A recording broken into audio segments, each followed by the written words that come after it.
Mesdames, Messieurs, bonjour. Vous suivez Guérit TV Monde, le leader de Web TV. Et précisément, vous suivez l'émission La Vraie Version. Le numéro de ce dimanche 22 janvier 2023 reçoit comme invité Edmond Agnidé. Il est chargé de mission du préfet de Lomé. Avec lui, nous allons parler de plusieurs sujets d'actualité. Edmond Agnidé, bonjour. Bonjour, Monsieur Daoui. C'est un plaisir de vous recevoir sur cette émission. C'est moi, merci bien. Eh bien, sans transition, nous allons directement aller dans le vif du sujet avec vous. Nous pouvons observer qu'à Porto Novo, il y a une partie de la ville aujourd'hui qui se trouve en chantier. On peut constater que la Maison internationale de la culture a été cassée, ainsi qu'une partie de la maison du patriarche Karim da Silva. Dites-nous, qu'est-ce qui se prépare là ? Merci bien. Je m'en voudrais de ne pas saluer les auditeurs et tous ceux qui suivent Guérit TV Monde à travers le monde et vous féliciter pour tout le travail que vous faites pour nous informer. Merci. En fait, c'est vrai, c'est très visible que la Maison internationale de la culture a été démolie et la douane ainsi qu'une partie de la maison de notre patriarche Karim da Silva, que nous saluons au passage, et je vous dirai pourquoi. C'est pour ériger un projet phare du PAG, du gouvernement de Patrice Talon, pour révéler la capitale du Bénin, c'est l'arène culturelle. C'est-à-dire, aujourd'hui, nous aurons un espace pour exprimer la culture du Bénin, et ça permettra, in fine, de découvrir le Bénin sous un autre angle et d'apporter un peu plus de ressources. C'est un projet, un grand projet qui est en phase de maturation et l'espace est en train d'être libéré. Et le patriarche Karim da Silva a donné, franchement, sans débat, une partie de ce qui est de lui, sa maison, pour que l'espace puisse être beaucoup plus étendu pour accueillir ce joyau qui vraiment révolutionnera et permettra quand même à la capitale d'être beaucoup plus visible. Je sais que dans les jours à venir, les voies les plus indiquées, notamment le ministre de la Culture, le ministre du Cadre de Vie, monteront au créneau pour dire beaucoup plus de ce projet-là. Justement, quand vous parlez d'un grand projet du PAG, un grand projet du gouvernement du président Patrice Talon, nous sommes là dans le domaine du tourisme. Parce que là, on parle d'arène culturelle, on parle de musée. Ouais. Justement, quel va être le contenu justement de cette arène-là, de façon ramassée? Je sais qu'au départ, il y a 3 ans, j'ai vu la maquette et c'est un espace qui permettra l'expression de notre culture. Ça permettra peut-être de faire en sorte que nous puissions vivre par exemple, la fête du vaudou sur place, dans une arène où chacun aura de la place, on ne sera plus éparpillé, il y aura des tribunes, il y aura des spectacles de vaudou et gougou, tout ça, et il y aura des musées où nous allons déposer un certain nombre de souvenirs, des mémoires du pays. Donc c'est un grand truc.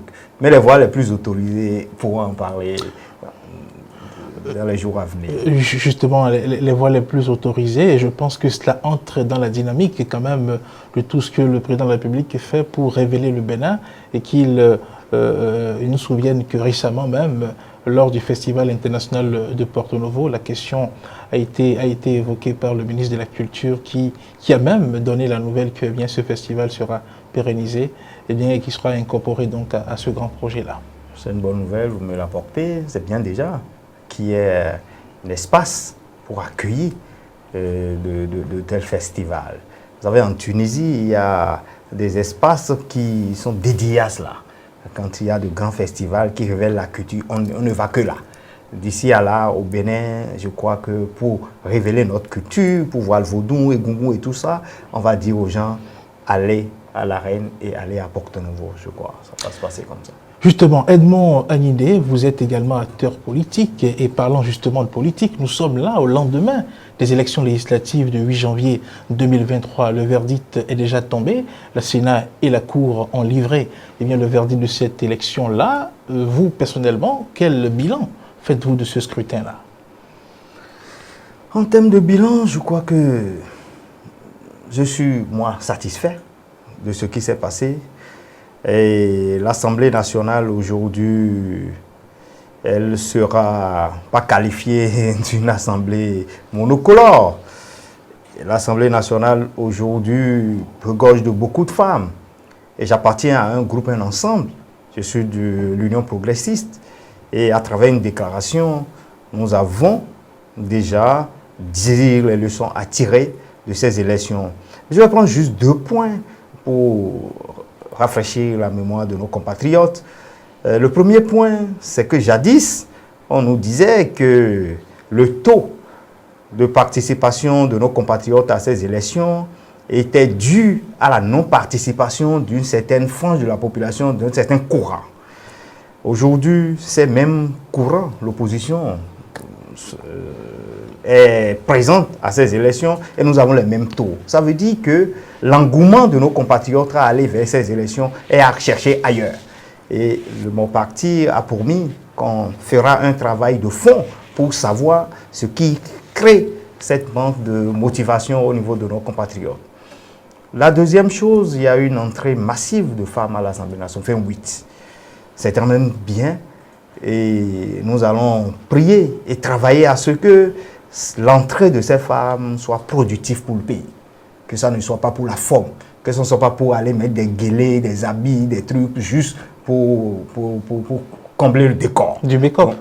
On travaille, du make-up aussi. On travaillera à ce que ça soit du bon et que notre gente féminine apporte quelque chose de qualité à notre démocratie. Justement. L'autre chose aussi que je ne pourrais occulter. Oui, allez-y. Et cette élection a permis aux Béninois, à la communauté nationale et internationale, que le peuple a donné sa caution au chef de l'État parce que les partis de la mouvance sont passés largement majoritaires. C'est important de le souligner également.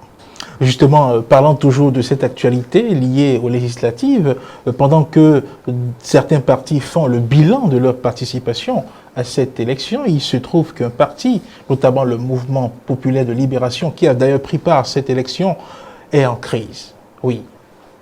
La crise est inhérente à tout regroupement humain.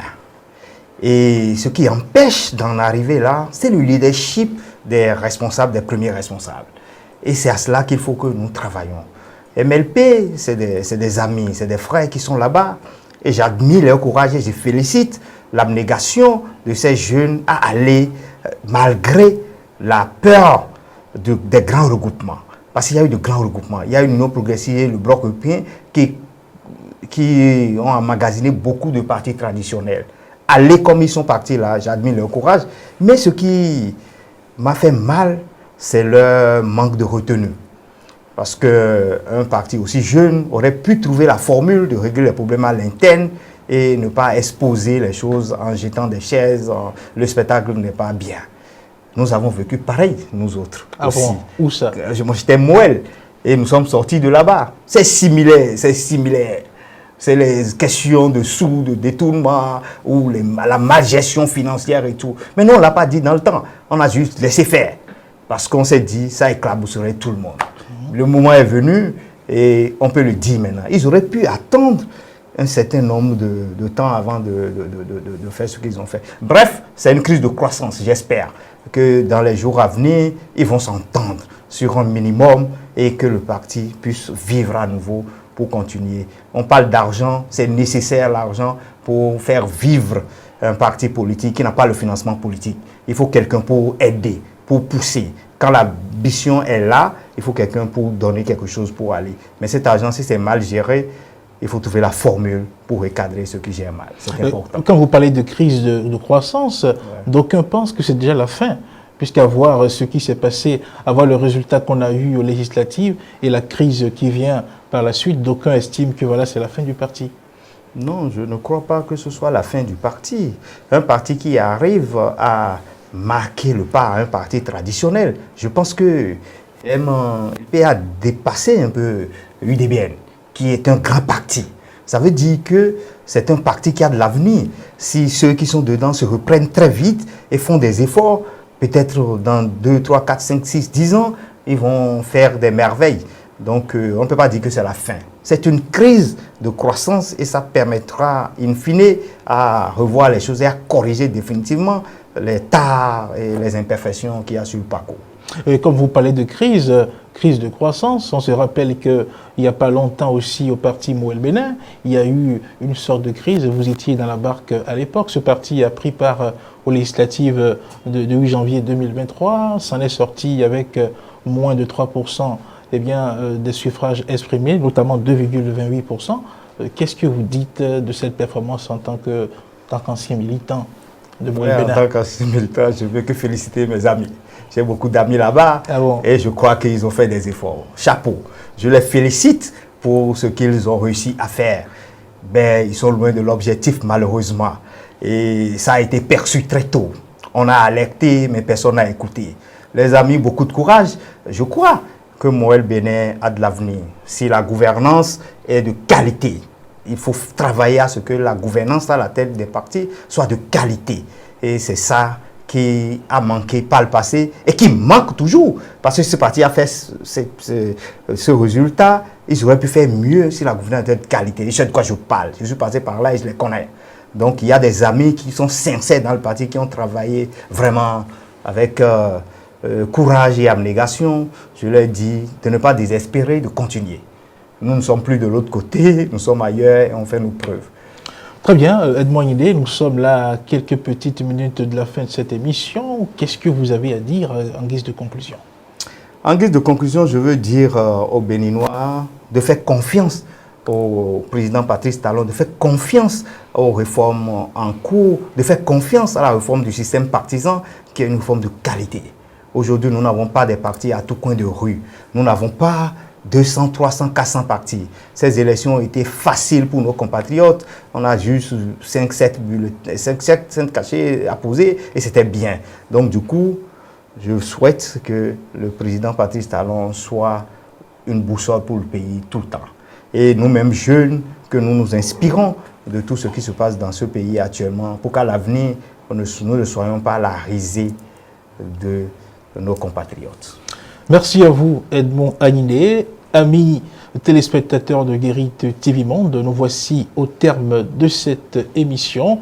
Je l'ai rappelé, nous avons reçu comme invité Edmond Ayindé. Il est chargé de mission du préfet de l'Ouémé. Avec lui, nous avons fait le tour de l'actualité. Nous avons parlé du projet de construction du musée international du Vaudois Porte-Nouveau, notamment de l'arène culturelle qui sera érigée à la maison internationale de la culture. Nous avons fait également le tour des résultats, du bilan des législatives qui viennent de passer. Nous avons parlé également de la crise au sein du parti Mouvement Populaire de Libération et nous avons également parlé de la participation de Moël Bénin à cette élection. Merci d'avoir été des nôtres. Merci pour votre fidélité à cette émission. La vraie version, le numéro de ce dimanche 22 janvier 2023 prend fin ainsi. Merci et à dimanche prochain.